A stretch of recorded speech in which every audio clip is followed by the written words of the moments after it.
Hi guys, welcome back to my channel, Winging It with Essie. My name is Essie.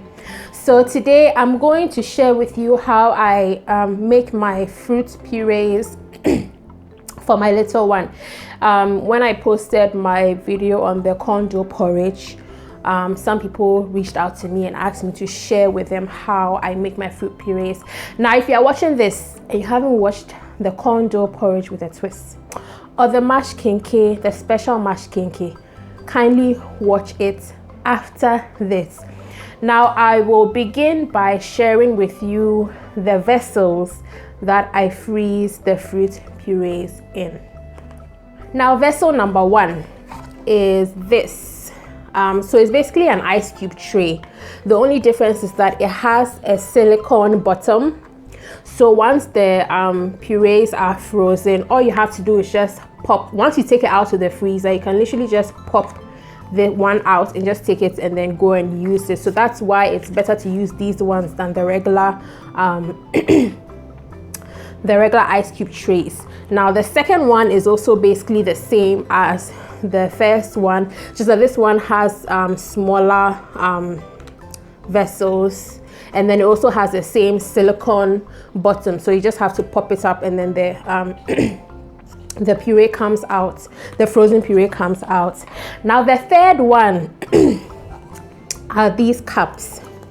Now if you are an abele expert or abele addict like me, you know what these cups are. So yes, I am not ashamed to say that I became addicted to abelewas ice cream at a point sometime last year. For like 3 months I was always eating abelewas, to the point where I started making my own, because I ordered so many of the ice creams that like I kept the cups.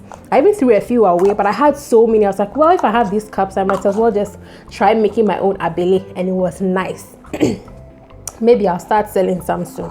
Anyways, so apart from the fact that I freeze some of the fruit purees or vegetable purees in this, I also gave a few of them to my son to play with, and honestly he really likes playing with them. Like, there are so many, they come in several different colors: orange, pink, green, yellow, brown, purple, so many different colors. So I just picked one color of each, and then I demarcated it so I know that those ones are his play toys. Those are the ones he plays with, and then I have the ones that I use solely for freezing his puree. So these are the three main vessels I use in freezing the puree. So like I said in my earlier video, I sweeten all his porridges with fruit puree. So all I do is that I just take one out of the freezer, and then I put it in his bowl, and I just pour the hot porridge over it, and so it helps to cool the porridge down really quickly, and then you can just feed it to him right away.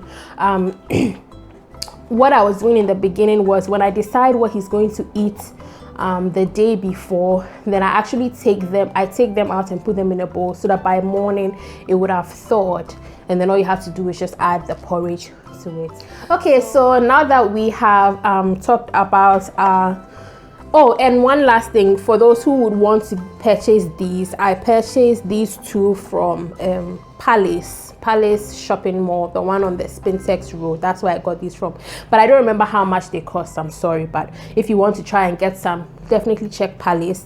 And these, even if you go to the market, the local markets, I'm sure you'll be able to get some of these to buy, or any other regular small size cups like these would work out. So let's head over to our kitchen and start our purees. Going to begin with our banana puree. So I usually buy a bunch of bananas for 5 cedis, and then I puree all of it.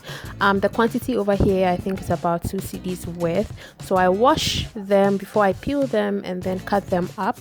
And before we begin our puree, as always, we are going to wash our blender with warm water and soap, and this is just to get rid of any leftover smells of ginger, pepper, onion from the last time I cooked, and also just to sterilize or clean up our blender for our fruit puree, since we would not be cooking the puree before it is eaten.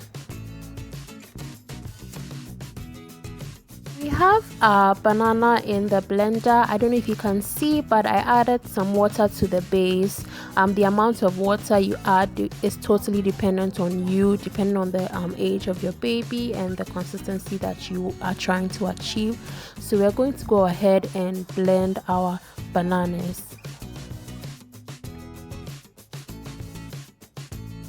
So now that we are done blending our bananas, we are going to go ahead and pour the puree into the silicone mold. Please ignore the very first one that you see. I always manage to do that. I always just manage to overfill one or two of the molds. So we're going to fill it all up, and then we're just going to stick it into the freezer. Okay guys, so moving on, we have two fruits here that have been nicely washed. Starting off, we have our pear fruit. No, this is not payanku, it's the pear fruit. And then we also have our apple. I usually buy the pears and apples from either Melcom, Maxmart, or ShopRite. So we're going to go ahead and peel the skin off, and then we will cut them up and boil them. As you can see, I am almost through peeling the pear, and one thing I forgot to mention was that whenever I buy the pear from the supermarket, I usually let it sit out for a few days, 2 or 3 days, just so that it can get a bit more ripe and softer. That way it's also sweeter. And then we are peeling our apple as well. So if you don't have a potato peeler, which I'm using here, using the knife to peel off the skin is absolutely fine as well. So now we're cutting up our pear, and when you're cutting it up, just make sure that you do not add the core, the part that has the seed and the stem. So I'm just going to cut around it and then cut them up into smaller sections and try to let them be as even as possible. And the same way we cut the pear is the same way we're going to cut our apple as well. So just cut around the core and then chop them up into smaller bits. Now, if you have gotten to this point of the video and you have not hit the like button, please, what are you waiting for? While I cut up the rest of the apples that I have and the pears that I have, kindly click on the like button, and then I will see you once I am done. Okay, so we are done cutting up our fruits. To my left, I have the pear, and I'm just going to show you how much water I have in there. So just very little water, just to cover the base of the pan. And then the same goes for the apple as well. Just add just a little water, and now we are going to cook these on fire for just about 3 to 5 minutes. For the pears, I cooked them for about 3 minutes because they're already soft and squishy. So just a little heat, and then that's it. Same, the apples, because they were a bit harder, I cooked them for 5 minutes and then I took them off the fire. So what you see here is the blended pears. So I'm done blending them, and then I'm just pouring them into the Apeleos cups. So we're just going to quickly do that, and then after we're done with this, we are going to quickly blend our apples as well, and then pour them into the silicone ice cube trays.